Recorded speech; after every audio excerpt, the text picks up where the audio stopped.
లేకుండా వస్తారు, triple riding చేస్తారు, చిన్నపిల్లలు మైనర్స్ బళ్ళు తోలుతున్నారు. నిన్న ఒక మైనర్ 17 ఏళ్ల కుర్రాడు రేసింగ్ బైక్ తీసుకొని అక్కడికి వెళ్ళి గుద్దాడు, ఎలక్ట్రిక్ పోల్ గుద్దాడు.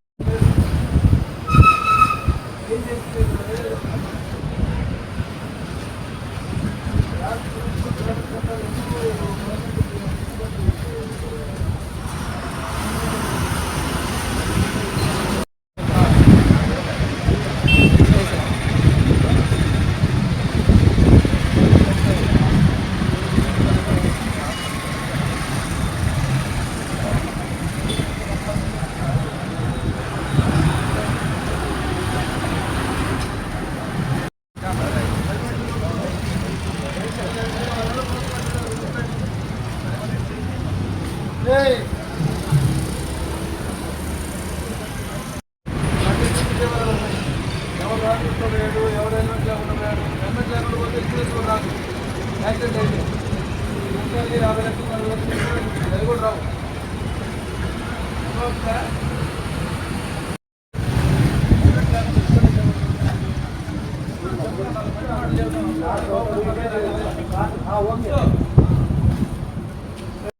జాగ్రత్తగా వెళ్ళాలి, హెల్మెట్ పెట్టుకొని వెళ్ళాలి. అర్థమవుతుందా ఏరే బాబు? రోడ్డు మీదకి మనం బండి తీసుకొని రోడ్డు మీదకి వచ్చిన తర్వాత మన చేతిలో ఉండదు. మాకు మీరు కట్టలేకపోతే వెనకడ కూర్చున్నా ఏమైంది, యాక్సిడెంట్ అయితే అప్పుడు మిమ్మల్ని మీరు కాపాడుకుంటే హెల్మెట్ ఉంటే కాస్త తక్కువతో పోతారు. కాళ్ళు చేతులకి ఇంకా రాలేదు, హెల్మెట్ ఉందనుకోండి కాళ్ళు చేతులు కాబట్టి గత 2-3 సంవత్సరాలు కానీ అభివృద్ధి కొంతలో కొంత మేలు. హెల్మెట్ అనేది రక్షణకు అవసరం. మనిషికి ఎదురైందా రోడ్డు మీదకి వచ్చిన తర్వాత 40 మంది చచ్చిపోతున్నారు. స్టేట్లోనే టాప్ 3 ఉంది. ఇది తాలూకా పోలీస్ స్టేషన్, అంతమంది చచ్చిపోతున్నారు. 1500 మంది దాకా దెబ్బలు తగులుతునేవాడు, ఉద్యోగుడు అవుతున్నారు, చెయ్యో కాలో బాగుంది. అర్థమవుతుందా? హెల్మెట్ ఎంత అయితే మంచి క్వాలిటీ 750 రూపాయలు. 300 వేసుకుంటే మళ్ళీ అర్థమైందా? 750 రూపాయలు. మీ ఫోన్లో డేటా రీఛార్జ్ చేసుకుంటారు కదా నెలకి, 2 నెలల డబ్బులు. లేదా హోటల్కి వెళ్ళి తింటారు కదా భోజనం, ఫ్రెండ్స్తో కలిసి భోజనం చేస్తే అంతే అయితే బిల్లు 1000 రూపాయలు అయితే 2-3 తింటే హెల్మెట్లు కొనుక్కోలేరా? తలలో తగలరాని చోట తగిలితే మనిషి బతకడం కష్టం. అర్థమైందా? మీకు తెలియదు అది. కనీసం ఒకవేళ పొరపాటున యాక్సిడెంట్ అయినా తలభాగం వరకు దెబ్బ ఇంజరీ లేకుండా వస్తే చెయ్యో కాలం అయితే దానికి అతుకులు బతుకులు వేసుకోవచ్చు. తల లోపల బ్రెయిన్ పోతే ఏమో దానికి ఏమో అతికేస్తారు, మనిషి ఫ్యాటల్ అయిపోయి చచ్చిపోతారు.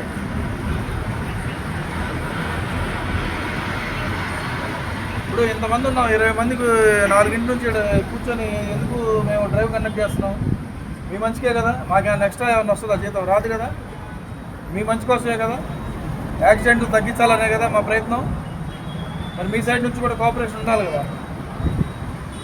ఇప్పుడు ఇంత పెద్ద ఫ్లైఓవర్ ఉంది, ఇక్కడ ఇంత ఉంది, రాంగ్ రూట్లో ఇదిగో ఇటు నుంచి పోయి అటు ఎక్కుతారు. ఇదిగో రాంగ్ రూట్లో పోతున్నాడు ఆ కుర్రోడు. ఎట పోవాలి? ఇట్లా పోవాలి, ఆ పెళ్ళూరు ఫ్లైఓవర్ కింద తిరగాలి, అప్పుడు హైవే ఎక్కాలి. అవునా కదా? తెలుసా మీకు? డ్రైవింగ్ రూల్స్ తెలుసు కదా. ఎదురుగా వెళ్తే ఏమైతే అవతలాడు స్పీడ్కి వస్తాడా? కంట్రోల్ అయితే అలా కూడా ఎక్కువ యాక్సిడెంట్లు అవుతున్నాయి. ఇప్పుడు మీకు ఏం చేస్తే కంట్రోల్ అవుతారు? చలానా సెంట్రల్ గవర్నమెంట్ 10 రెట్లు పెంచింది తెలుసు కదా. ఇదివరకు 500 ఉండేది, ఇది సెల్ఫ్ మన వితౌట్ డ్రైవింగ్ ఇప్పుడు 5000 అయింది. లైసెన్స్ లేనివాడు తోలితే బండి 5000 ఫైన్. ఇంత పెంచినా కూడా ఇంకా యాక్సిడెంట్లు తగ్గలేదు, యాక్సిడెంట్లు జరుగుతూనే ఉన్నాయి. ఏంటి ఎప్పటికీ మీరు అవేర్నెస్ వస్తుంది మీకు అందరితో? ఏ పని చేస్తారు? చూడండి, హెల్మెట్ పెట్టుకోవాలి. వాడైనా నువ్వైనా బండి ఎక్కావా? వెనకాల వాడు కూడా పెట్టుకోవాలి, హెల్మెట్ పెట్టుకోవాలి లేదా? లేదా వాడు గుర్తాడు అనుకో, వాడు బతికిపోతాడు, నువ్వు పోతావు. అవునా కదా? కాదు చేయని పరిస్థితి ఈ వయసులో.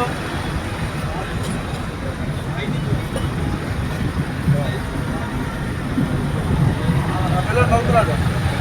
నేను చిన్నపిల్లలు పాఠాలు నాకు రోజు చెప్తారు. అలాగనే ఉంది. రా ముందుకు రా, రారా బాబు రా. బండి ఉందా నీకు? లైసెన్స్ ఉందా?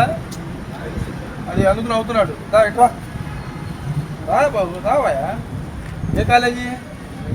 Rice college. ఏం చదువుతున్నావు? MTech, MCA. ఏం చదువుతున్నావు కూడా నీకు క్లారిటీ లేదు. లైసెన్స్ ఎందుకు తీసుకోలేదు? తీసుకోవాలి.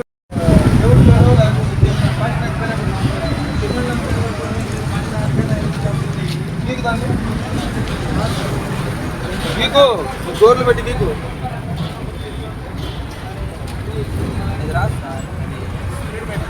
రాయి తీసుకురాబు.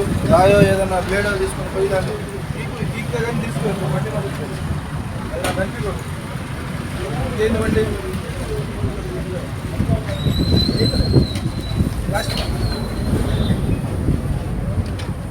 ఏంది ఇది?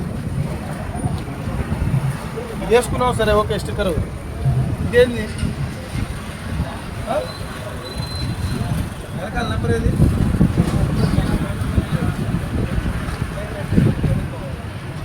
అవన్నీ కొనుక్కోకుండా నీ ఇంట్లో నువ్వు ఎందుకు